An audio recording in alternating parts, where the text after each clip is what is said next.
Good morning बच्चों। आज हम 8th चैप्टर को कंटिन्यूज़ करेंगे।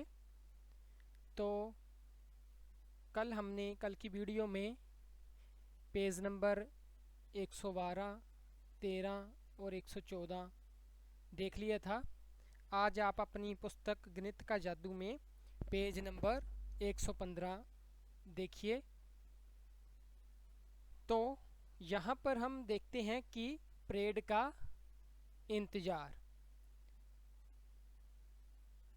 इंतज़ार में कि परेड शुरू हुई है, राष्ट्रपति भवन से चली है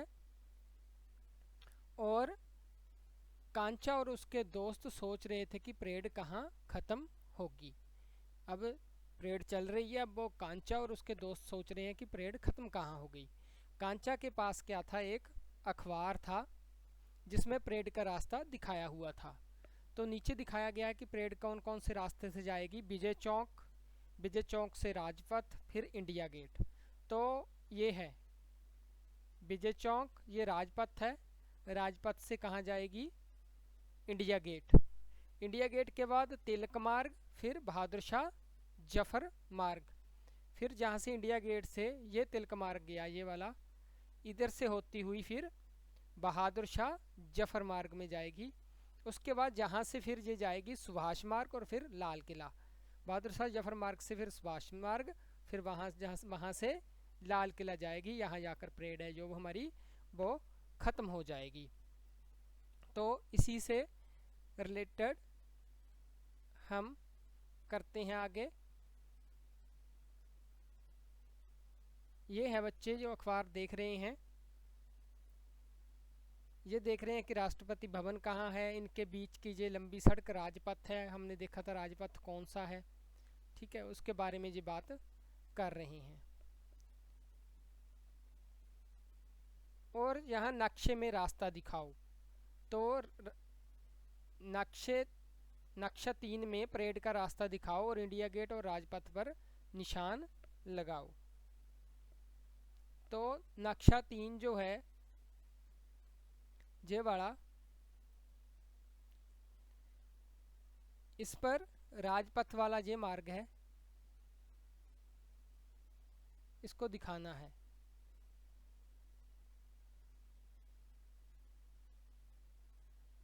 तो यहाँ पे आपने निशान लगा देना है। जैसे इसने कहा कि इंडिया गेट पर निशान लगाओ, राजपथ ये है जहाँ निशान लगाना है, ठीक है। और उसके बाद नक्शे को देखो और पता लगाओ कि कौन सी सड़क सबसे लंबी है। यहाँ 3 सड़क बताई हुई है हमें, बहादुर शाह जफर मार्ग, सुभाष मार्ग और तिलक मार्ग। हमने नक्शे से देखना है कि सबसे लंबी कौन सी है। तो ये जो सड़क है ये तिलक मार्ग है, ये वाला। ये इतना सा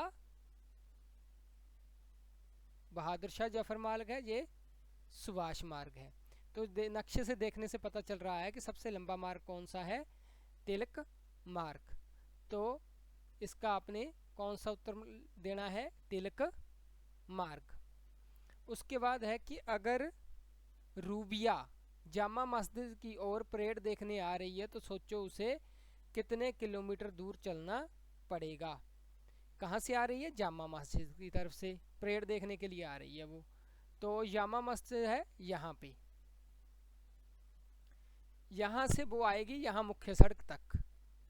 तो यहाँ आपको दिख रहा है ये वाला स्केल जहाँ दिया है 2 सेंटीमीटर बराबर है 1 किलोमीटर। तो यहाँ से यहाँ तक का जो रास्ता है ये लगभग कितना है, 2 सेंटीमीटर के करीब। तो 2 सेंटीमीटर के करीब है तो कितने किलोमीटर हो गया, 1 किलोमीटर। तो रूबिया जामा मस्जिद से परेड देखने के लिए कितने किलोमीटर दूर आ रही है, 1 किलोमीटर दूर। एक बार और बच्चों, जब भी हम कोई नक्शा देखते हैं तो उसकी जो ऊपर वाली साइड होती है वो उत्तर होती है और उसके नीचे दक्षिण। उसका जो दायां हिस्सा होता है वह पूर्व होता है और बायां हिस्सा पश्चिम। अब हम इसको आगे करते हैं। परेड का पूरा रास्ता लगभग कितने किलोमीटर लंबा है? तो बच्चों ये परेड लगभग 16 किलोमीटर लंबी होती है। इसका कुल जो रास्ता होता है राष्ट्रपति भवन से लेके जो चलती है और ख़त्म होती है लाल किला पर जाकर। और जो रास्ता है ये लगभग कितना होता है, 16 किलोमीटर। तो ये कुछ प्रश्न थे। अब आगे चलते हैं पेज नंबर 117 पर। गप्पू की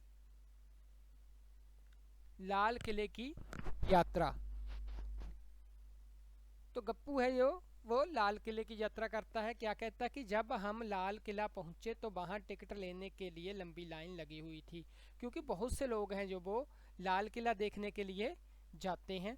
जब वो वहाँ पहुंचे तो वहाँ बहुत ही लंबी लाइन लगी हुई थी। तो लाल किले के मुख्य गेट को लाहौरी गेट कहते हैं। जो लाल किला है इसका जो मुख्य गेट है ये वाला, यह यहाँ चित्र में भी दिखाया गया है, जो मुख्य गेट है जो इसको क्या कहते हैं, लाहौरी गेट। इससे अंदर घुसकर हम वाईं ओर एक लंबे गलियारे में पहुंचे जिसके दोनों तरफ छोटी छोटी दुकानें बनी हुई थीं। इस जगह को मीना बाजार कहते हैं। जब वो यहाँ से गए, अंदर गए, तो किधर को घूमे, बाईं ओर इस तरफ को गए, तो वो कहाँ पहुँच गए, मीना बाजार में। मीना बाजार में क्या था, छोटी छोटी दुकानें बनी हुई थी। और वहाँ से गप्पू ने क्या किया, अपने बहन के लिए चूड़ियाँ खरीदी। तो ये बेटा ये देखो छोटी छोटी दुकानें मीना बाजार के दोनों ओर बनी हुई हैं। ये देखो छोटी छोटी दुकानें। अब चलते हैं, यहाँ स्केल दिया हुआ है हमें भी, जहाँ दिया हुआ है ये वाला कि 1 सेंटीमीटर बराबर है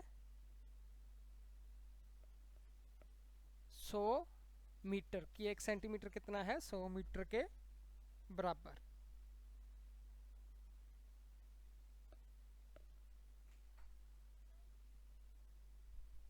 तो आगे चलते हैं हम। नकारखाना, यहाँ ड्रम बजाकर राजा को संदेश सुनाया जाता था। वहाँ से सीधे दीवाने आम में पहुँच सकते हो। जगह कौन सी है, जहाँ राजा आम जनता से मिला करते थे। दीवाने आम के सीधे सामने बढ़ते हुए हमने रंग महल देखा। यह बहुत ही खूबसूरत इमारत है।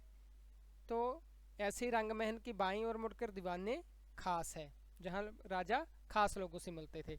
तो हमने देखना है कौन सी इमारत यमुना नदी के सबसे पास है, और या दीवाने खास या दीवाने आम। तो यहाँ से पता चलता है कि यमुना नदी के सबसे पार दीवाने खास, ये दीवाने खास है, ये दीवाने आम है। तो यमुना नदी के पास कौन है, दीवाने खास। किन दो इमारतों के बीच आराम गृह है। अब दो आराम गृह यहाँ है, तो इसके बीच कौन सा है, एक रंग महल है, एक दीवाने खास है। इन दोनों के बीच क्या है, आराम गृह।